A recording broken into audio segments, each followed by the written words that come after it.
The Cathedral of Burgos, a true Gothic masterpiece, located in the city with the same name, nested at the foot of the Cerro del Castillo and declared a UNESCO World Heritage Site in 1994, was built by the order of the Bishop Don Mauricio and Fernando III the Saint, King of Castilla y León. The Santa Maria de Burgos Cathedral, dedicated to the Assumption of the Virgin, began its construction in the year 1221 over an old Romanesque-style cathedral. This model shows what the old cathedral looked like and compares it with the plan of the new one. The design of the cathedral is basic in a Latin cross plan that gives rise to 3 naves and an ambulatory, typical of Gothic cathedrals. As is also typical in this type of ancient megastructures, its construction extended over a long period of time, and the cathedral was officially finished in 1765, which means that the Gothic style has been combined with other styles such as flamboyant Gothic or Plateresque. From inside the cathedral you can access 14 chapels built between the 13th and the 18th centuries, to which we must add another 4 from the 14th and the 16th centuries that open to the upper cloister. The main facade and doorway of Santa Maria presents us with the best known image of the Burgos Cathedral. The 2 almost identical towers from the 13th centuries, topped by 2 openwork octagonal pinnacles built by the famous architect Johannes von Köln in the mid-15th century that frame a large gable. The current Gothic facade dates back to 1790, since the old one ended up very deteriorated. Above it stands out one of the most significant characteristics of Gothic cathedrals, a large rose window, the center of which is a 6-pointed star, or seal of Solomon. The upper body, also called the Gallery of Kings, there are 8 enigmatic figures, and in the last body the Virgin and the child Jesus presides. The entire facade is adorned with elegant arches, pinnacles, and numerous statues of biblical characters, angels, saints, bishops, and kings. On the northwest side is the facade of the Coroneria, also called the Apostles' Gate or High Gate, from where we can see an impressive view of the cathedral with the towers, dome, and the Constable's Chapel. The doorway itself was built in the year 1250, and it is a staging of the Last Judgment, Jesus the Judge, to whom the Virgin and Saint John implore mercy. The apostles stand below. The upper part of the gable presents a set of Gothic arches, a series of crowned characters, and higher up, statues of angels. Going down to La Llana, to the right we see the Portada de la Pellejería. In a Plateresque style, this doorway was built in 1516 by Francisco de Colonia. The entrance to visit the cathedral is the doorway Portada del Sarmental, which is accessed from the Plaza Rey San Fernando. Before going up the gate you can see the spindle turret that rounds the corner of the cloister. The Sarmental facade is considered the most beautiful of the cathedral. Its construction dates back to the year 1240 and evokes the theme of the teachings of Christ, written by the 4 evangelists, transmitted by the apostles, and preached on earth by the bishop. At the top of the gable there is a huge rose window, and above it 3 pointed arches that give rise to 13 columns supported in the center by the statue of the Lord, light of the world, and on each side statues of angels.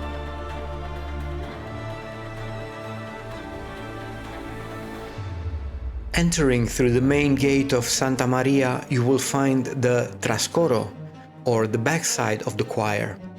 from where there is a panoramic view of the naves, the triforium, the vaults, and the multicolored rose window, under which an image of the Lord presides. On the left hand of the naves you can see the golden stairway, which is used to go up to the door of the coroneria. It is inspired by the Italian Renaissance models, made of iron with gold decorations. The staircase ends on a platform in front of the door like a pulpit, adorned with the medallions of Saint Peter and Saint Paul. In the center of the transept, a bronze tombstone on a jasper slab warns us that we are before the tomb of Rodrigo Díaz de Vivar, the Cid, and also of his wife Doña Jimena, placed directly below the dome that serves as a mausoleum. One night in 1539, the entire dome, designed by Johannes von Köln, collapsed. Immediately, constructions began on the current one, which rests on 4 large columns that give rise to a larger, profusely ornamented octagon. It culminates in a large star illuminated by overhead light that seems more the work of angels than man. The enormous fence by Juan Bautista Celma separates the Renaissance choir. Upon entering, you will find the recumbent statue of Don Mauricio, founder of the Burgos Cathedral. The masonry, which consists of 103 seats, was constructed between the 15 and the 1600s. Its statues and reliefs in walnut wood offer a plastic exhibition of the themes of the Old and New Testaments.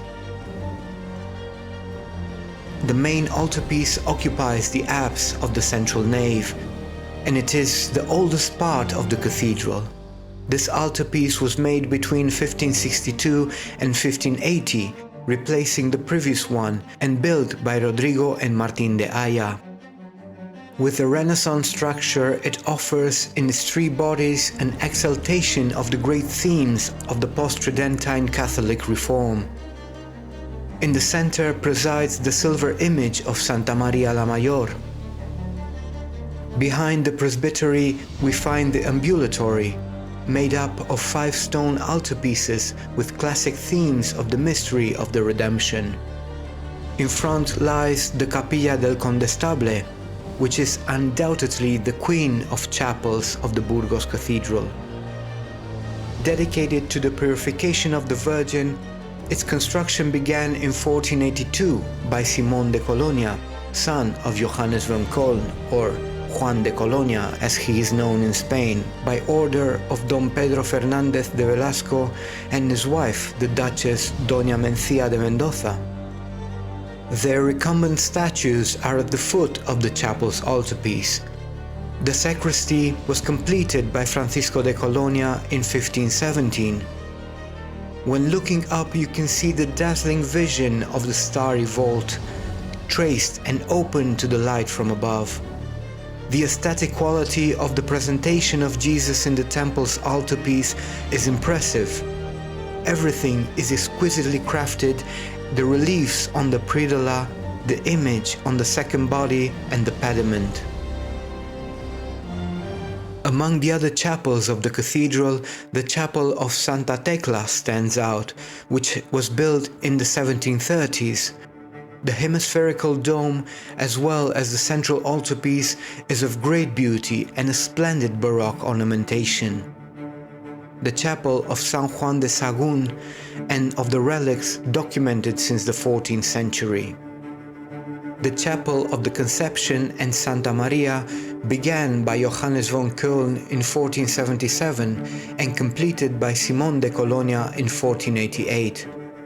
The highlight is the large altarpiece that develops the theme of the Tree of Jesse, with statues of San Joaquin and Santa Ana, the Virgin and other biblical characters.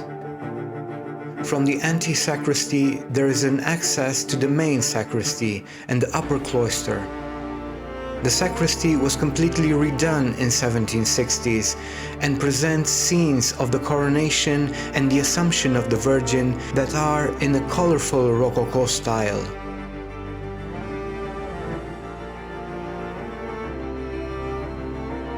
The cloister is a Gothic ambulatory in which numerous funerary monuments have been built, almost all of them canonical from the 14th to the 17th century. You will also find other objects such as the highly valuable tapestries belonging to the cathedral's museum and even the chest of the Cid. From the cloister you can also access the Corpus Christi Chapel, founded by Juan Esteban Castellanos at the end of the 14th century. Another chapel with access from the cloister is the Chapel of Santa Catalina, built in the first third of the 15th century. The walls of this chapel are full of portraits of the bishops of Oca and Burgos. The last stop of the visit is the cathedral's museum. Upon entering on the left side, there are the 9 Spanish Flemish panels that were part of the altarpiece of the relics. It also has other very valuable paintings and other Flemish ones from the Antwerp school.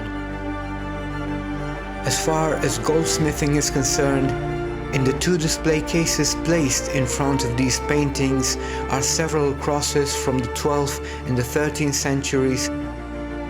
Particularly noteworthy are the Gothic gold chalice sets with pearls and precious stones, and many others from several centuries that make the cathedral's museum a mandatory stop.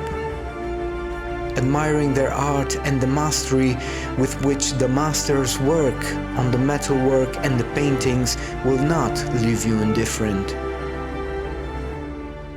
The Cathedral of Burgos is a must-see when you come to Spain, a Gothic masterpiece that will undoubtedly leave you breathless. My name is Alex Moraras. I hope you enjoyed this video. Give it a thumbs up, share, and definitely subscribe to find out more amazing places to visit before you come to Spain.